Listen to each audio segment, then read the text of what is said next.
उपसभापति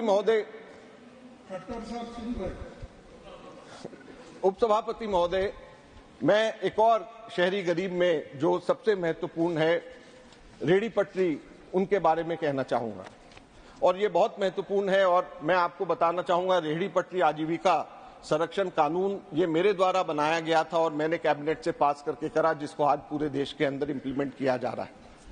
दुख की बात यह है कि एक तरफ जब प्रधानमंत्री स्वनिधि योजना के तहत पैसे रेहड़ी पटरी वालों को दिए जा रहे हैं, वहीं पर जिसको प्रधानमंत्री स्वनिधि योजना के तहत जिसको पैसे मिले हैं लोन से, उन्हीं को उजाड़ा जा रहा है।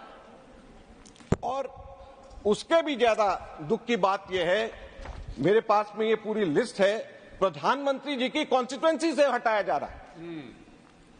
वाराणसी के अंदर रामनगर, शीतला घाट, लंका, सारनाथ, भिकारीपुर, ये 5 मार्केट्स हैं जहां पे मार्केट के अंदर प्रधानमंत्री स्वनिधि योजना के तहत पैसे मिले और प्रधानमंत्री जी की कॉन्स्टिट्यूएंसी है, और वहीं पे पैसे मिलने के बाद में इनको हटाया जा रहा है। जबकि रेहड़ी पटरी आजीविका संरक्षण कानून का कि धारा 3 उपधारा 3 दोनों के दोनों ये कहते हैं कि किसी को हटाया नहीं जा सकता जब उसको सर्टिफिकेट ऑफ वेंडिंग मिल जाए। तो जब सर्टिफिकेट ऑफ वेंडिंग मिल जाए तो प्रधानमंत्री जी की कॉन्स्टिट्यूएंसी से ही कैसे उन लोगों को हटाया जाए, ये भी मैं उम्मीद करूंगा कि खट्टर साहब इस चीज का, प्रधानमंत्री जी का मामला है, मैं यहां पर उठा रहा हूं, उन चीज को करें। दिल्ली के अंदर दक्षिणपुरी पानी की टंकी, पीपल चौक, विराट चौक, पुष्प विहार, मदन गीत, ये मैं वो जगह के नाम ले रहा हूं जहां पर प्रधानमंत्री स्वनिधि योजना के तहत लोगों को लोन मिल गया, सर्टिफिकेट ऑफ वेंडिंग मिल गई, लेकिन बावजूद उनके वहां से उनको हटाया जा रहा है। Dabri road market, Mangolpuri market, Karol Bagh Ajmal Khan road, ये सब जगह से। लाजपत नगर के अंदर, कोलकाता के अंदर बेतराम street, Behala, Technopolis, sector 3, new town, salt lake, Bhopal के अंदर मिसरोद स्ट्रीट, बरखेड़ा पठानी बाजार, उत्तराखंड के अंदर गांधी पार्क, बस अड्डे मार्केट, समोसा मार्केट, निरंजनपुर मंडी, क्लाइमेट टाउन, भंडारी बाग।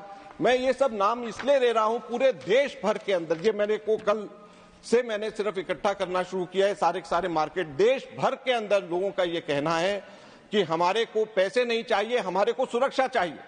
जो सुरक्षा हमारे कानून ने दिया है रेहड़ी पटरी वालों को, आज आप लोगों के आपके माध्यम से उपसभापति महोदय मैं बोलना चाहता हूं कि रेहड़ी पटरी जो आदमी लगाता है उसको हर रोज के हिसाब से उससे पुलिस पैसा लेती है, उससे लोकल बॉडी पैसा लेती है, उससे जिसकी जगह के ऊपर होता है वो पैसा लेता है, मार्केट के अंदर जो उसका प्रधान होता है वो पैसा लेता है, और अगर प्रधानमंत्री स्वनिधि योजना का बैज लगाने के बाद भी उसको वो पैसे देने पड़े, नहीं तो उसको उठा दिया जाए, तो इससे ज्यादा शर्म की बात नहीं है। आज जो है ये लोग सुरक्षा मांगते, इनको पैसे की जरूरत ज्यादा नहीं है, 10,000 रुपए लोन के तहत मिल गए, ठीक है, लेकिन अगर कितना पैसा ये रोज ये 4 एजेंसीज को जो पैसा देते हैं वो अगर पैसा दिलवाना बंद कर दे तो इनकी फैमिली ज्यादा खुश होंगी और ये ज्यादा संतुष्ट होंगे बनिस्बत इनको कि लोन पे पैसे मिले और उसके बाद में ये पैसा सरकार को वापस दे।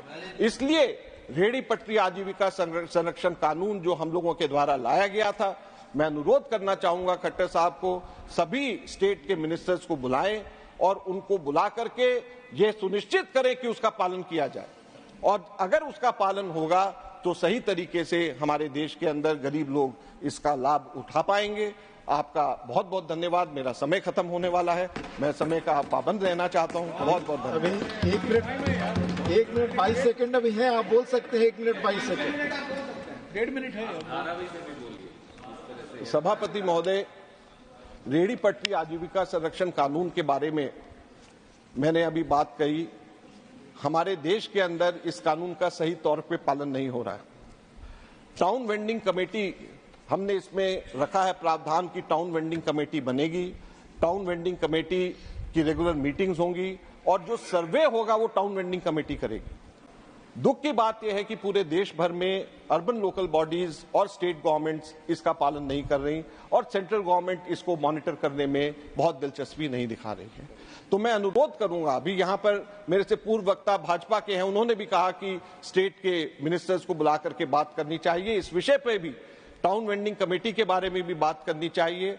गवर्नमेंट को अपनी प्राथमिकताओं के बारे में भी बात करनी चाहिए कि हमारी प्राथमिकता स्लम्स के अंदर रहने वाले और गरीब लोग जो शहरों में रहने वाले हैं उनकी तरफ ध्यान और तवज्जो देने की ज्यादा जरूरत है। हम लोगों की मुख्य हमारी बिंदु होना चाहिए कि जो लोग हमारी तरफ, हमारी सरकारों की तरफ देख रहे हैं उनकी हम मदद कैसे कर सकें। बहुत बहुत धन्यवाद।